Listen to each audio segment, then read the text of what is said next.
میں چاہتا تھا اس کی اور کلاسز ہوں، لیکن اس سے بھی امپورٹنٹ ایک ٹاپک مجھے حج پہ نصیحت کی گئی. میں نے آپ کو لاسٹ کلاس میں بتایا تھا، امام عمر سلیمان ایک ماشاءاللہ اسکالر ہیں، تو وہ حج پر تھے، تو ان سے ہم نے نصیحت لی تھی کہ اس وقت سب سے امپورٹنٹ ٹاپکس کیا ہیں جن پر بات کی جائے.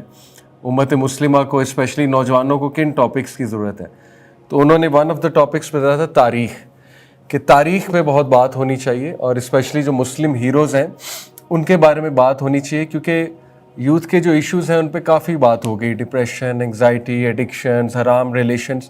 تو اب انہیں ویژن دکھانے کی ضرورت ہے کہ اب کرنا کیا ہے.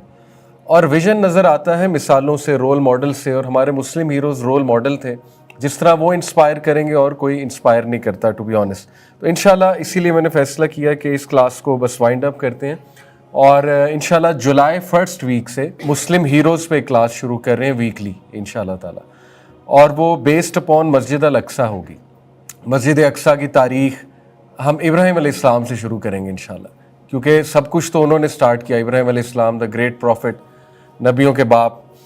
اس کے بعد پھر عمر بن خطاب، خالد بن ولید، جو اقصیٰ سے ریلیٹڈ ہے انشاءاللہ تعالی اس مسلم ہیرو کو ہم ڈسکس کریں گے. حضرت سلیمان، حضرت داؤد بھی آ جائیں گے اس میں، حضرت عیسیٰ کی بھی کوئی سٹوری آ جائے گی اس میں، پھر صلاح الدین ایوبی، ٹھیک ہے، دا گریٹ ہیرو، ان کو ہم ڈسکس کریں گے. تو یہ چلے گی انشاءاللہ کلاس، کافی لیکچر چلے گی. So do look forward to that class انشاءاللہ. اس کی ٹائمنگز اور ڈیز ابھی ہم دیکھ لیں گے، maybe Friday, maybe Sunday. اس پر انشاءاللہ ہم مزید مشورہ کر لیں گے، پھر آپ کو بتا دیں گے انشاءاللہ. سو لاسٹ کلاس جو ہے اس کا ٹاپک ہے کہ ڈیفیکلٹیز کیوں آتی ہیں، ڈیفیکلٹیز سے کیسے نمٹنا ہے، آزمائشیں کیوں آتی ہیں انسان کے اوپر، اور آزمائشوں کا کیا مقصد ہوتا ہے. تو انشاءاللہ قرآن و حدیث سے آپ کے سامنے ٹھوس کنٹینٹ رکھوں گا، اپنی باتیں کم کروں گا، تاکہ اللہ رسول کی بات یہ آپ کو پتہ لگے کہ اصل میں ان کا فلسفہ کیا ہے آزمائشوں کا.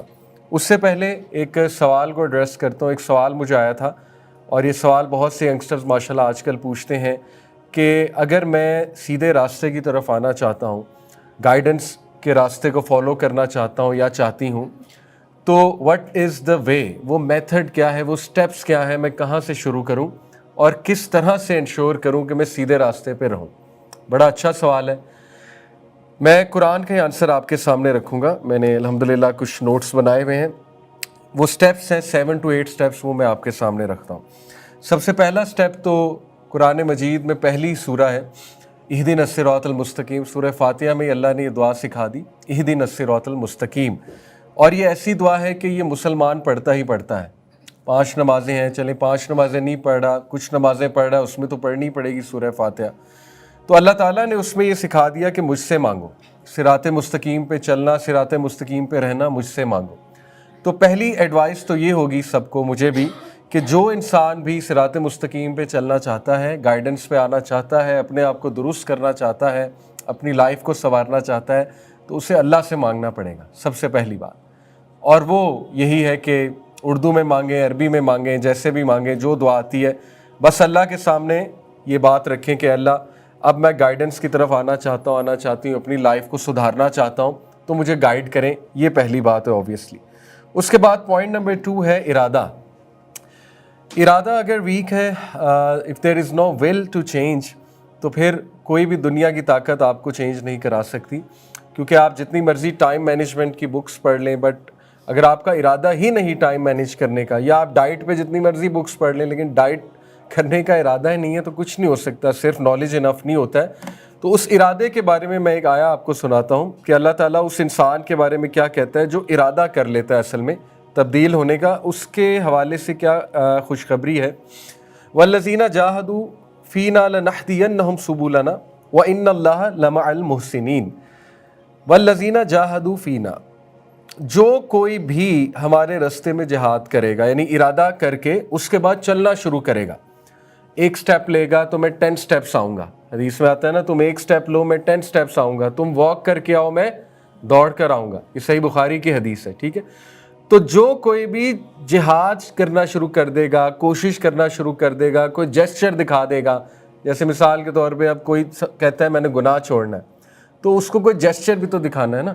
جیسچر یہ ہے کہ جیسے جس گناہ میں وہ تھا اس کے لیے کوئی میکنزم ڈیولپ کرتا ہے کہ چلو میں بچ جاؤں، یا اس کو جس دن بہت زیادہ خواہش ہو رہی ہے اس دن وہ گناہ نہ کرے، تو یہ جیسچر ہو گیا اللہ کی طرف، ٹھیک ہے. تو جو کوئی بھی یہ پہلا جیسچر دکھائے گا، جو کوئی بھی کوشش کرے گا، لَنَهْدِيَنَّهُمْ سُبُلَنَا، ہمارا وعدہ ہے ہم اس کو گائیڈ کریں گے اپنے رستوں کی طرف. اچھا یہاں پہ اللہ نے راستہ نہیں کہا، رستے کہا ہے، رستے کہا ہے.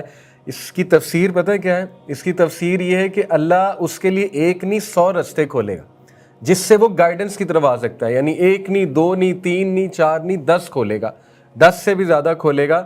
اللہ انشور کرے گا کہ اب وہ بندہ گائیڈنس پہ آئے کسی بھی طرح. مے بی اللہ کوئی دوست اس کا ایسا بنا دے گا دیندار، مے بی کوئی کلاس میں لے آئے گا اللہ، مے بی کوئی اسکالر اٹیچ کر دے گا، مے بی اسے حج اور عمرے پہ لے جائے گا، مے بی اللہ تعالیٰ جو ہے وہ اسے کوئی گناہ کی نفرت ڈال دے گا، گناہ ڈیلے کروا دے گا.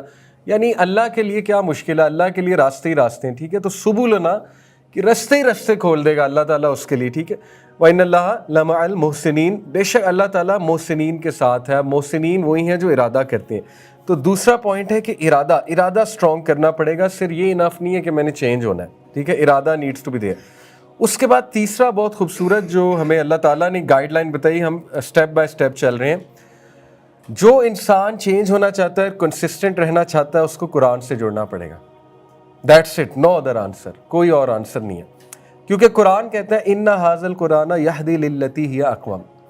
بے شک یہ قرآن آپ کے سامنے آیت ہے. Indeed this Quran guides to that which is most suitable. یہ قرآن اس طرف تمہیں گائیڈ کرتا ہے جو بہت اقوم، یعنی کہ سوٹیبل بھی ہے، اسٹریٹ بھی ہے، سیدھی راہ کی طرف چلانے کے لیے. قرآن سے پاورفل اور کوئی کلام نہیں، اور کوئی کتاب نہیں، اور کوئی فارمولہ نہیں. تو کیا ثابت ہوا؟ You have to turn to the قرآن. آپ کو قرآن سے گائیڈ لائن لینی چاہیے. آپ کو یہ ڈھونڈنا چاہیے قرآن اس کے بارے میں کیا کہتا ہے. اور قرآن سے مراد حدیث بھی ہے کہ رسول اللہ صلی اللہ علیہ وسلم جو بولتے تھے وہ بھی وہی ہے، رائٹ. تو یس، آپ کو نبی صلی اللہ علیہ وسلم کے اقوال اور قرآن کی طرف ٹرن کرنا پڑے گا. لیکن قرآن از سو پاورفل، سو پاورفل. سورہ کہف کی طرف بھی اگر آپ روشنی ڈالیں، میں آپ کے سامنے سورہ کہف کی آخری ورس اگر رکھوں، یہ اتنی ایموشنل ورس ہے. اگر ہم اس پر غور کریں، اللہ تعالیٰ کہتے ہیں کہ یہ آخری جملہ سنا رہا ہوں، فَذَكِّرْ بِالْقُرْآنَ مَن يَخَافُ وَعِيدٍ. یعنی یہ ایک ایسا پیغام ہے اللہ کی طرف سے پوری انسانیت کو. اللہ کہتے ہیں کہ پس اے نبی، جو کوئی بھی ہدایت چاہتا ہے تو اس کو تم ریمائنڈ کراؤ میرے قرآن کے تھرو. جو کوئی بھی ہدایت چاہتا ہے مجھ سے ڈرنے والا ہے. فَذَكِّرْ بِالْقُرْآنَ مَن يَخَافُ وَعِيدٍ.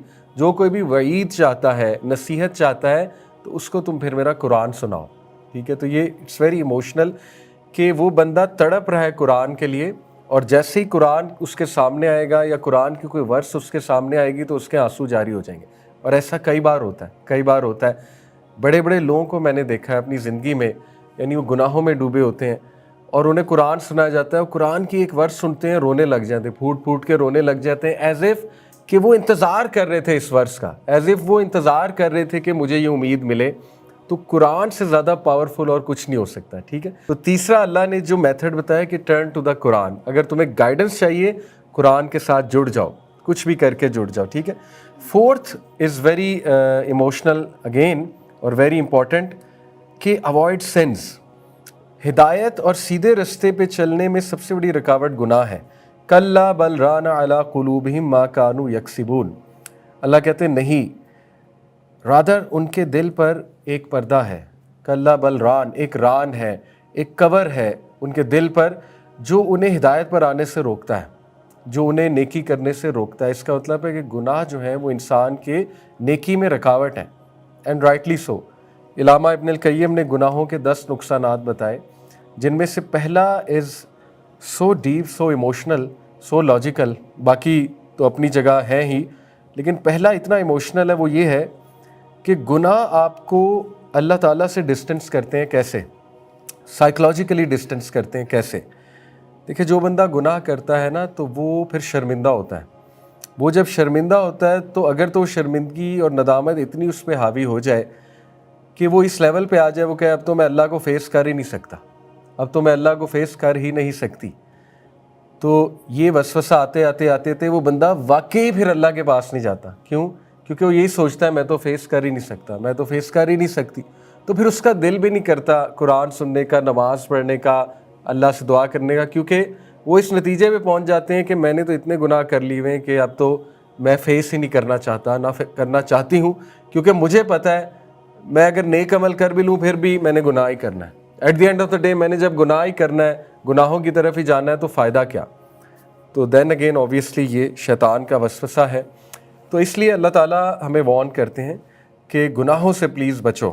باقاعدہ اللہ تعالیٰ جو ہے وہ جھنجھوڑ رہا ہے انسان کو، بتا رہا ہے. تو چوتھا سٹیپ ہے کہ گناہوں سے پوری کوشش کریں بچنے کی. دیکھیں، سٹارٹ سمال. اپنے ایسے گناہ نوٹ کریں جو اس لسٹ میں آتے ہیں حدیث کی روشنی میں جن سے اللہ کی ناراضگی آتی ہے. ٹھیک ہے، ایسے گناہ کی لسٹ ہے باقاعدہ جس سے اللہ کی ڈائریکٹ ناراضگی آتی ہے، اللہ کی رعایت آتی ہے، اور حقوق العباد بھی ہیں اس میں، ان گناہوں میں چغلی ہے، بیک بائٹنگ ہے. ٹھیک ہے نا. باقی پرسنل جو سنز ہیں نا، میں آپ کو ویسے ایک بات بتاؤں، قرآن مجید میں آپ دیکھیں جتنی قوموں کو اللہ نے تباہ کیا ہے نا، یا جتنے لوگوں کو اللہ نے تباہ کیا ہے، فرعون اور قارون اور باقی جتنے لوگ تھے، تو ان کے بارے میں یہ نہیں کہا وہ گناہوں میں پڑے ہوئے تھے. ان کے بارے میں کہا ہے کہ وہ باغی ہو چکے تھے. باغی ہونے میں اور گناہ کرنے میں بڑا فرق ہے. ٹھیک ہے نا. گناہ تو سب کرتے ہیں، لیکن بغاوت یہ ہے کہ ایک بندہ گناہ کو وہ بھی کرے، ڈیفینڈ بھی کرے کہ میں بالکل ٹھیک ہوں، اس میں کیا مسئلہ ہے. تو باغی نہیں بننا چاہیے انسان کو. ٹھیک ہے. تو گناہوں سے بچنا یہ چوتھا ہے، کیونکہ گناہ ہدایت میں اور اللہ کی تابعداری میں رکاوٹ ہے بہت بڑا. تو جتنی ٹرائی بیسٹ کریں گناہوں سے بچنے کی، بچنا چاہیے. ٹھیک ہے. اس کے بعد بہت خوبصورت ہمیں فارمولہ قرآن نے بتا دیا. ففتھ سٹیپ ہے سورہ توبہ آیت نمبر 119. اللہ تعالیٰ کہتے ہیں یا ایھا الذین آمنوا اتقوا اللہ وکونوا مع الصادقین. اے لوگوں جو ایمان لائے ہو، اللہ کا تقوی اختیار کرو اور دیکھو ان کے ساتھ رہو جو کہ سچ بولنے والے، سچے ہیں، نیک ہیں، یعنی نیک لوگ ہیں. ان شارٹ اس سے کیا اخذ ہوا؟ Good company, رائٹیس company. اگر آپ ہدایت پر چلنا چاہتے ہیں تو رائٹیس کمپنی ضروری ہے، اچھی کمپنی ضروری ہے، اچھے لوگوں میں بیٹھنا ضروری ہے، پازیٹیو لوگوں میں. تو ان کے ساتھ بس جڑ جاؤ، be with them, that's it. آپ ان کے ساتھ اٹھو بیٹھو گے، انشاءاللہ تعالیٰ ان کا بڑا امپیکٹ آئے گا آپ کے اوپر اور بڑی تبدیلی آئے گی. اس کے بعد six step is also very important. سورہ محمد ورس نمبر 17 بھی آپ کے سامنے رکھتا ہوں، اور پھر سورہ کہف